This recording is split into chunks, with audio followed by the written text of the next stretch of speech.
muito obrigada pelo convite de participar nesse evento. Estou achando muito interessante. E eu estou sentindo que a nossa mesa tem uma sinergia muito boa, não, com certamente não todo o evento, mas a mesa anterior.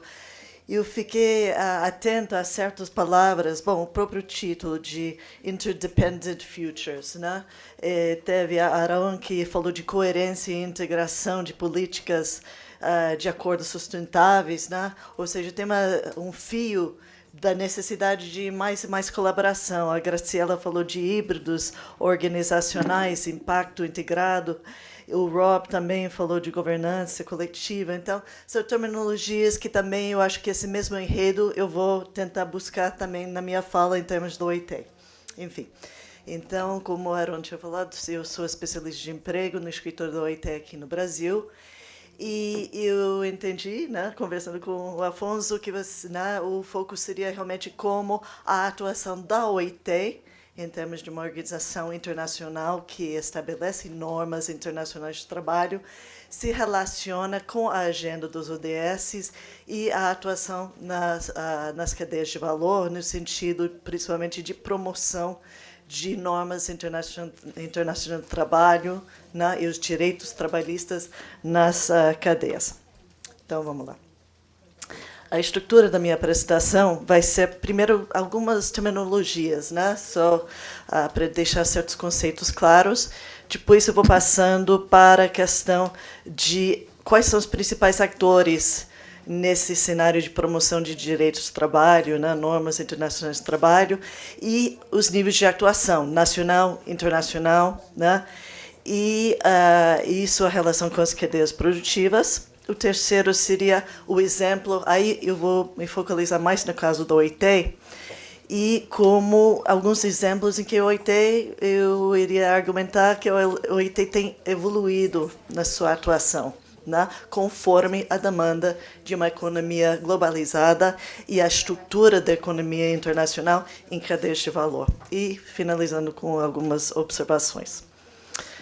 Então, enfim, todo mundo conhece os ODS, eu só queria ressaltar que a própria OIT, né, faz parte do Objetivo 8, né, que é do trabalho decente, que é a nossa agenda de trabalho decente da OIT, junto com o processo de crescimento econômico, ou seja, o crescimento econômico deveria estar também ligado com as melhorias sociais, né, os impactos em termos do mundo do trabalho, né.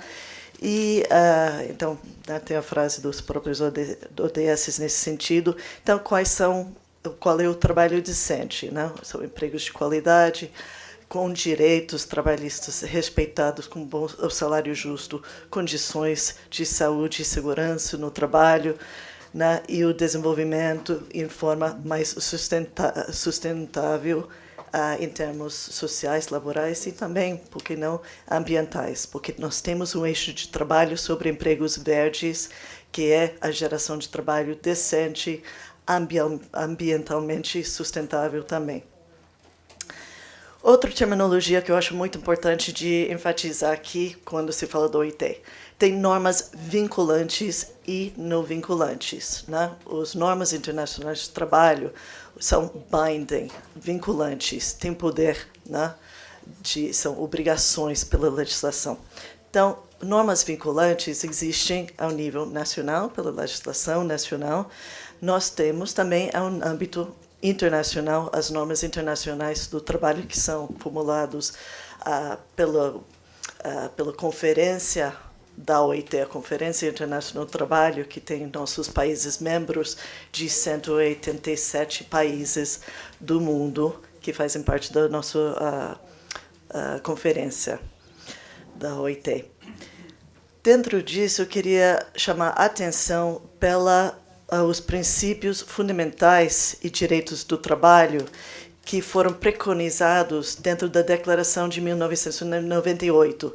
Isso foi importante, eu vou mencionar um pouco mais adiante como é que surgiu, mas essa Declaração de 98 estabeleceu 4 normas laborais fundamentais, baseado em 8 convenções, que são a erradicação do trabalho infantil, erradicação do trabalho forçado, superação da discriminação e também o direito de associação e collective bargaining, negociação coletiva, né? Então, normalmente uma convenção que é acordada ao nível internacional só é vinculante quando é ratificado por um país. No caso das normas laborais fundamentais, eles já são vinculantes por si só. Então, isso tem um poder muito forte e, por isso, muitas iniciativas, inclusive pelo setor privado, fazem menção das normas laborais fundamentais, porque são vinculantes. Aí, no outro campo, tem os não vinculantes, que são ações mais voluntárias, por escolha, né? Então, responsabilidade social empresarial seria um exemplo de, né, ações não vinculantes, mas também são muito válidos, né? E muitos fazem referência, como eu tinha mencionado, às normas fundamentais do trabalho, né? Mas, normalmente, em termos de cadeia de valor, envolve uma ação mais tipicamente de uma empresa líder que faz uma auditoria social, ou ela mesma, ou normalmente contratando uma empresa para fazer essas auditorias, né? Tem outros exemplos, o tempo hoje é limitado, então eu vou mencionar mesmo os setores, se pode citar vários setores, mas eu coloco aqui o setor eletrônica, que tem um código de conduta, isso pode ser um exemplo não vinculante ao nível setorial. Também tem instrumentos internacionais, como a Declaração Universal de Direitos Humanos e os guidelines do OCDE, e é muito importante os princípios da ONU que foram colocados dentro da Guiding Principles on Business and Human Rights, os chamados Ruggie Principles. Então, essas são também iniciativas muito interessantes, mas não são vinculantes, além de atividade de ONGs e várias campanhas delas. Então, qual é o desafio, né? São vários.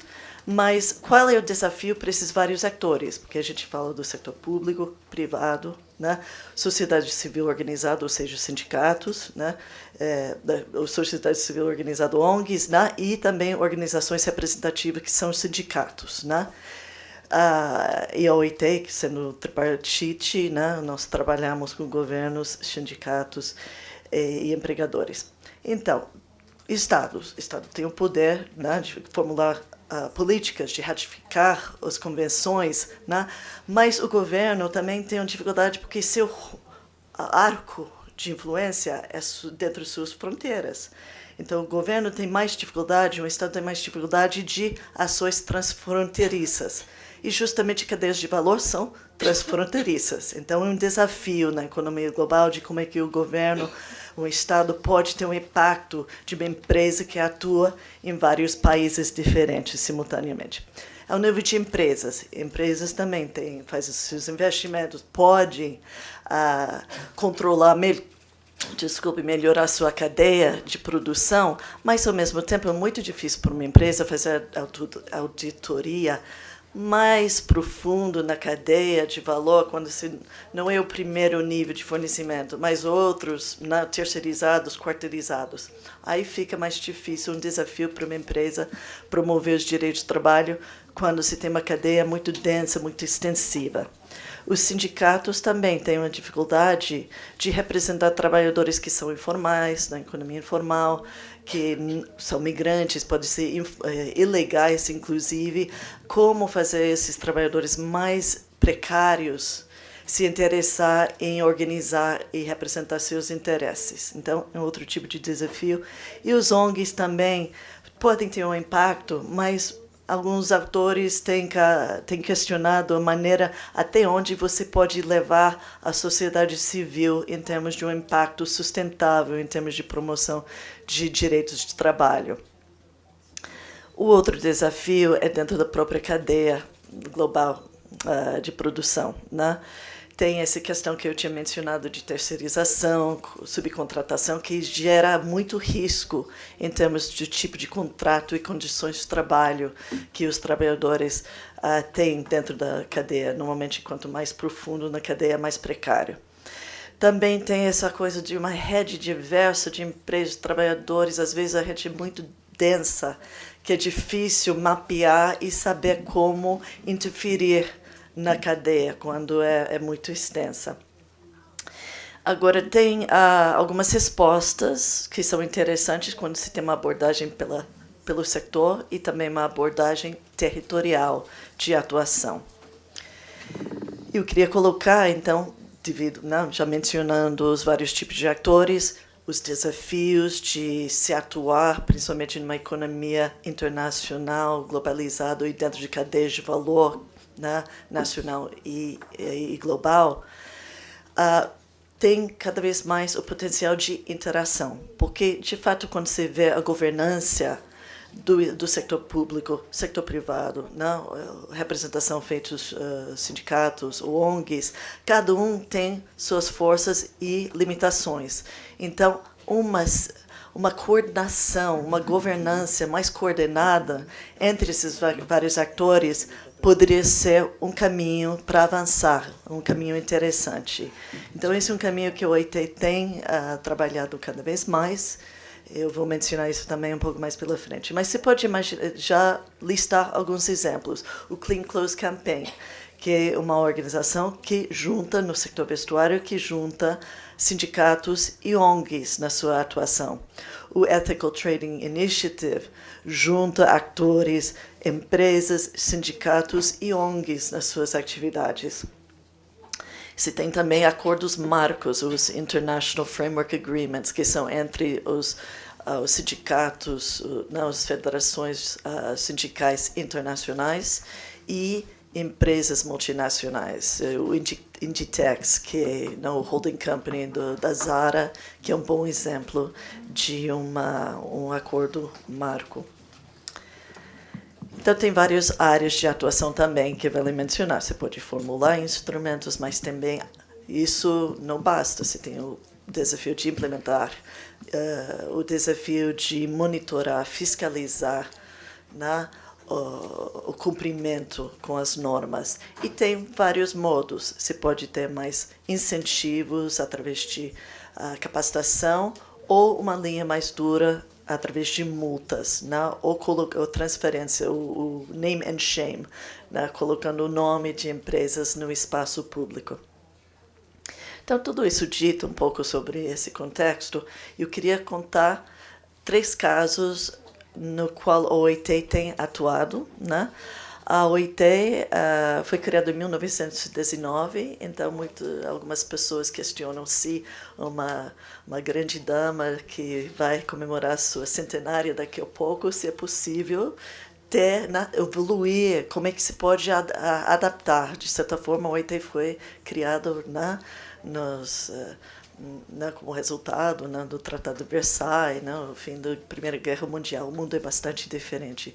Então, é interessante examinar como uma organização internacional como a OIT pode evoluir. São pontos, né? Temos 187 países membros. Até agora, no seu quase centenário, a OIT tem formulado e acordado com os países membros 189 convenções que são vinculantes quando são ratificados pelos países membros, e, além disso, 205 recomendações, que não são vinculantes, mas dão orientação pela aplicação das convenções, normalmente.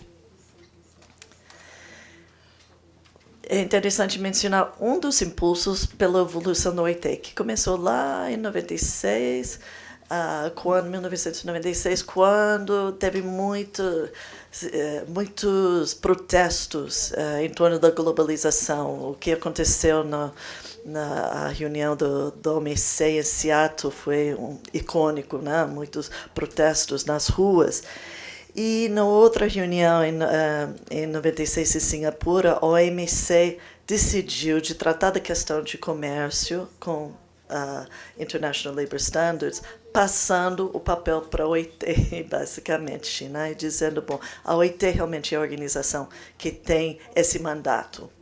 A partir daí, a OIT tomou isso como realmente uma forma necessária para se evoluir. E já 2 anos depois, em 98, que teve essa declaração de 98 que eu já tinha mencionado, e 1 ano depois se elaborou a Agenda de Trabalho Decente. Então, a partir daí, as coisas realmente começaram a mudar muito. E a Agenda de Trabalho Decente também tem um foco sobre trabalhadores mais vulneráveis, como um dos eixos. Então, 3 estudos de caso, vou ter que mencionar rapidamente, mas só para dar uma pincelada, tanto pelo OIT, mas pelas lições que esses exemplos podem trazer para a gente pensar em outros casos e aprender a partir daí.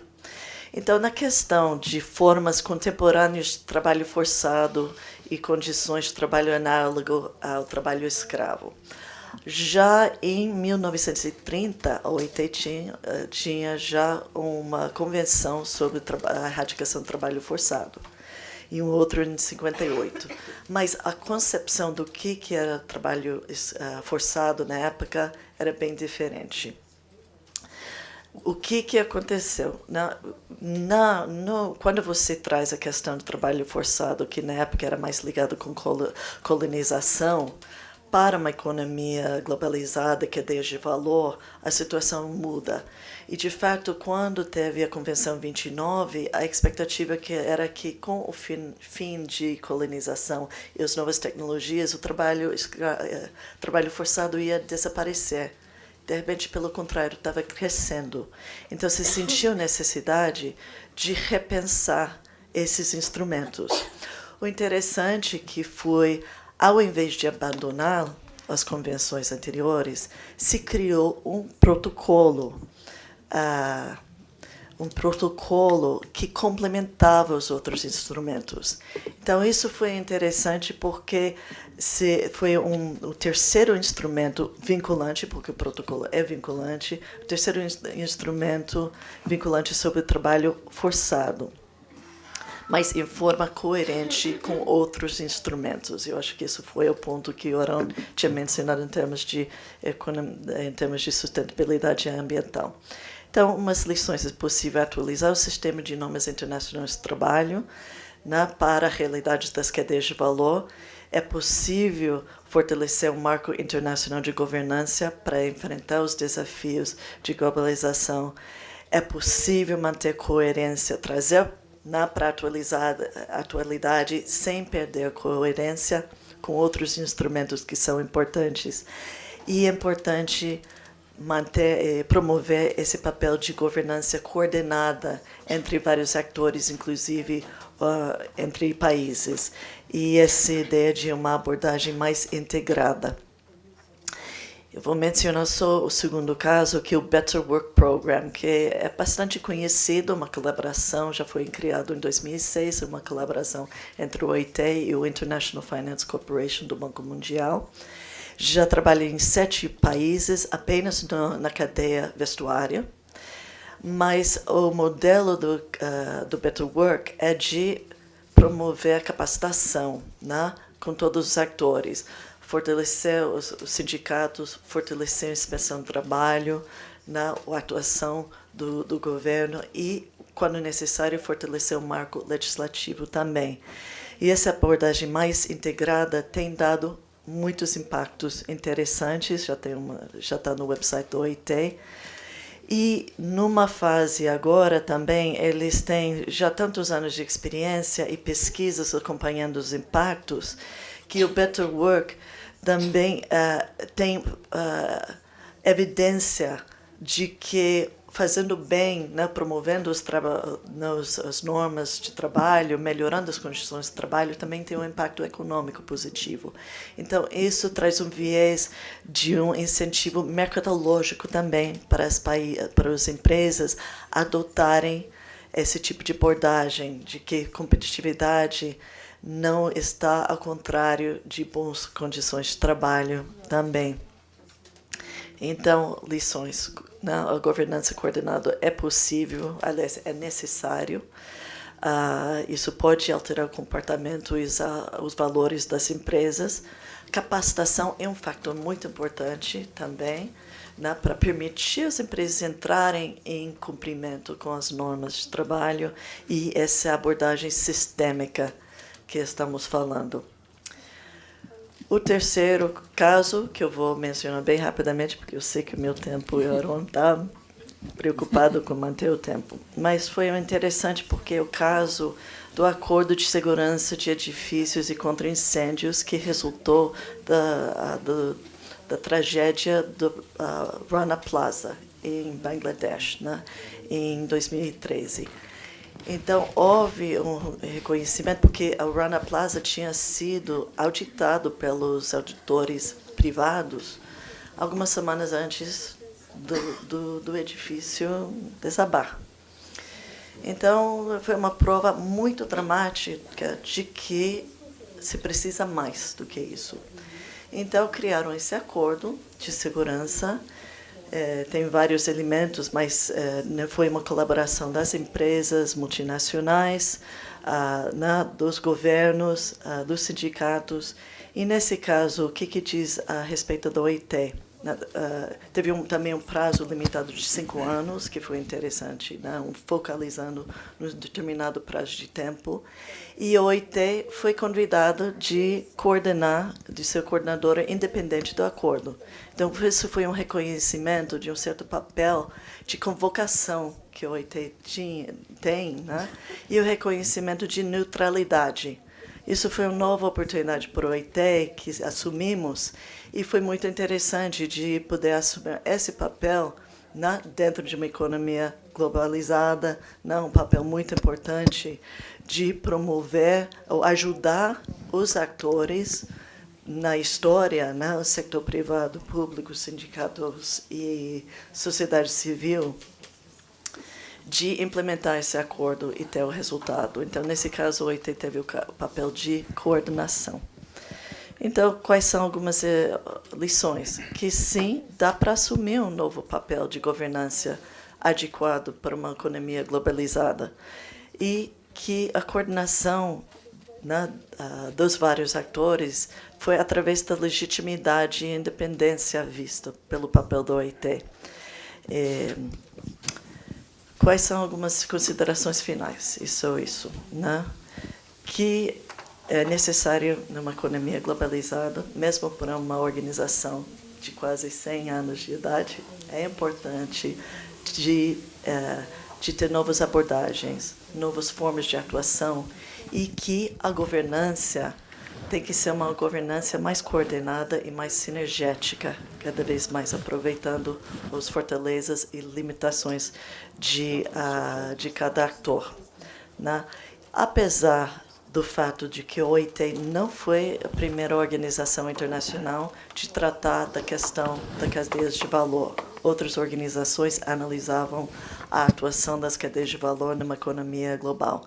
Mas foi, sim, a primeira organização internacional de tratar da questão das normas de trabalho e os direitos dos trabalhadores. Então, isso foi algo novo.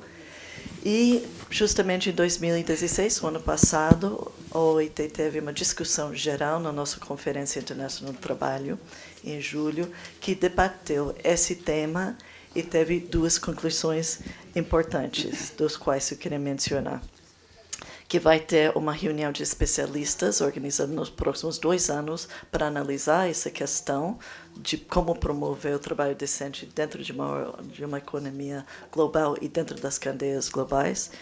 E, segundo ponto, era cada vez mais promover essa coerência entre instrumentos internacionais e nacionais para fortalecer, criar uma rede de instrumentos para promover a governança em prol dos direitos internacionais dos trabalhadores. Muito obrigada. Obrigado.